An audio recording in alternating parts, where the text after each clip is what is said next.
제일 중요한 게 과거의 산림보건 정책이 3대에 걸쳐서 똑같이 있었는데 김정일 시대에 실패한 거와 김정은 시대에 성공하고 있는 거 비교해 보면 결국은 사회주의의 토지관리라는 게 그 사회주의에서는 자연을 개조의 대상으로 보고 그걸 이겨내려고 그랬는데 이제는 자연도 우리처럼 자유주의 국가처럼 관리의 대상으로 보고 있고 그렇게 접근하고 있다. 그래서 그나마 성공하고 있는 게 아닌가 이렇게 생각이 듭니다. 그리고 북한의 이제 산림복원이 성공하게 된 계기가 있는데요. 스위스개발청이 그때 고난행군 때 평양을 이제 방문을 했는데 이분들이 가서 그 한 일은 1년 동안 전국을 여행한 것밖에 없어요. 아무것도 안 했어요. 그래서 1년 동안 전국을 여행하면서 이 나라에서 가장 필요한 게 뭔지 가지고 왔고 그 다음에 그 사업이 경사지를 좀 관리를 하는 프로그램을 도입을 해야 되겠다. 그래야지 그게 연쇄적으로 파급 효과가 있어서 농경지라든지 산림도 복원되고 농경지의 그 농사도 좀 안전하게 지을 수 있고 인명피해도 줄어들겠다 이렇게 생각을 했는데 더 중요한 게 그러면 어디에다 시범사업을 하면 성공할 수 있을까? 우리처럼 무작정 이렇게 지역적으로 막 접근해서 한 게 아니라 자기들끼리 어느 지역에서 하면 가장 성공할 수 있을까? 그래서 이 사람들이 처음 한 곳이 수안군, 곡성군 이쪽인데요. 산간 오지거든요. 근데 거기 보면 북한에서 산간 오지인데도 북한에서 강수량이 가장 많은 곳이에요. 그리고 주변에 실개천이 굉장히 많아서 물이 풍부한 곳이에요.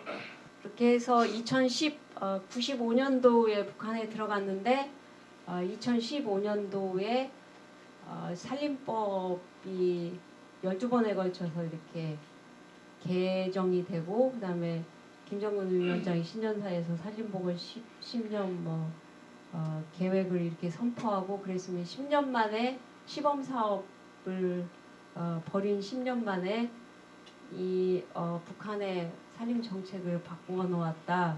이렇게 북한에 이렇게 정책화시키는 의사결정 프로세스를 보면 양자 간에 합의를 하고 시범사업 합의를 하고 이행을 해서 그게 성공했다고 평가가 되면 다시 조금 더 확산을 하고 그 다음에 또 2차 평가를 해서 그게 성공을 했으면 그거를 법에다가 이렇게 조금 바꾸고 그 다음에 또 3차 합의를 하고 그리고 이행을 하면서 그 다시 평가를 하고 해서 최종적으로 양자 간에 돌이킬 수 없는 신뢰가 형성이 됐다 그러면 그게 완전하게 법제화로 나오고 그 다음에 정부 정책으로 이렇게 선포가 되는 이런 프로세스를 밟고 있습니다.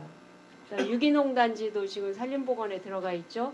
잔디도 산림에 들어가 있습니다. 그 다음에 세포등판 가보셨겠지만 방풍림 조성해 놓은 거 이런 것도 다 그러니까 이게 우리하고 좀 다른 점들인데요.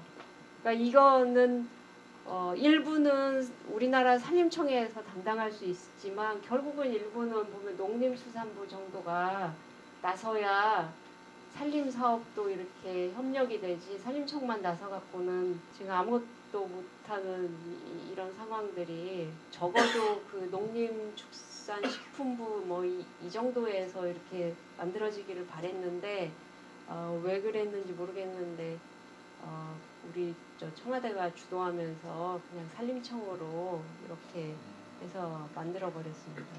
2015년을 기준으로 해서 산림 같은 경우에 이 앞쪽에 그러니까 법제화가 다 되기 전에 관여를 해서 사업을 할 수 있으면 이게 이제 개발협력 체계가 되는 거고요.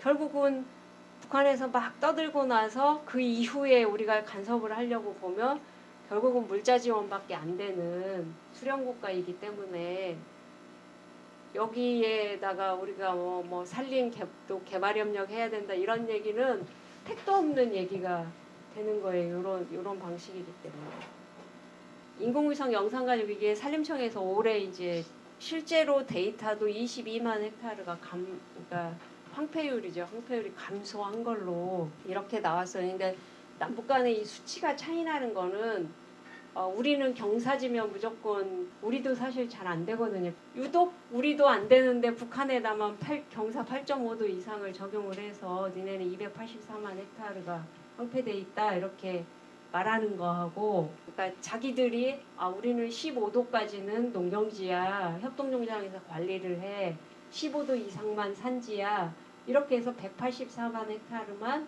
보관하면 돼 이렇게 얘기하는데도 북한 사람이 여기 옆에 앉아 있는데도 굳이 가가 그 옆에서 284만 헥타르가 황폐화돼 있다고, 그러니까 북한에서 근거를 대라고 이래가지고 또 싸움이 일어나가지고 회의도 못하고 세미나도 못하고 이렇게 갈라진 적도 있고 이러거든요. 우리는 이렇게 그 사실을 가지고 정책을 만들기보다는 이런 관념을 가지고 정책을 너무 많이 만들고 있다.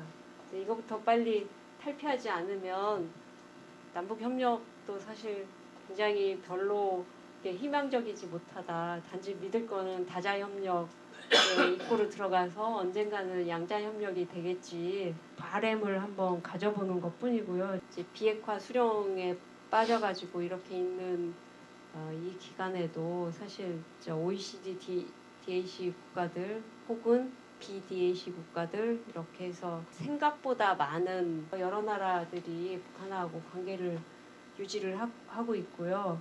그 다음에 제재가 그렇게 가해진 2010년 이후 우리는 완전히 단절됐는데 2010년 이후에 18년까지 그대로 유지되고 있거든요. 개별 국가들도 우리가 알고 있는 많은 국가들이 이렇게 교류를 크고 작든 간에 계속 유지를 하고 있고, 특히 이 주황색은 러시아인데 러시아는 현재 북한의 식량 정책에 아주 결정적인 역할을 하고 있는 게 러시아거든요. 원유하고.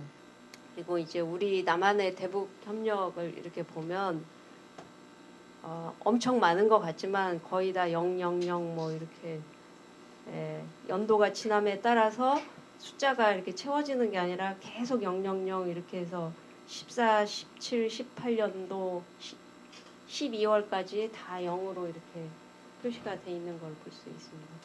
2015년도 이후에 2017년도까지 자체적으로 1단계는 성공을 했다. 1단계, 2단계, 3단계로 이렇게 나눠져 있는데 성공을 했다고 이렇게 하고 지나갔고요. 제가 봐도 그 정도면 잘하는 것 같아요. 그리고 18년도부터 22년도까지 2단계인데 올해가 이제 19년도 끝나가니까 2년차가 뭐냐면 양묘장 온실 현대화 사업하고 고리형 순환 생산체계 이렇게 지금 막 하고 있는데 이걸 2020년도까지 완성을 하겠다는 거거든요. 근데 제가 보기에 북한의 특성상 24년도까지 안 가고 22년도쯤에 완성했다고 이렇게 선포를 하고 다음 사업으로 넘어갈 것 같아요. 완성했다고 성공을 한 다음에는 우리가 아무리 하려고 해도 정부 간의 협의가 안 돼요. 민간에서는 받을 수 있는데. 근데 지금 우리는 정부에서 이쪽에 산림협력조차도 정부에서 꽉 쥐고 있고 안 내놓고 있고요. 그다음에 북한은 이제 성공을 향해서 이렇게 치닫고 있고 이게 굉장히 미스매치되는 부분이 많아서 정책하시는 분들한테 영향력이 있는 분들은 좀 꼭 얘기를 해서 이걸 좀 정책을 바꾸지 않으면 길도 못 트게 생겼어요. 동해선, 서해선 길도.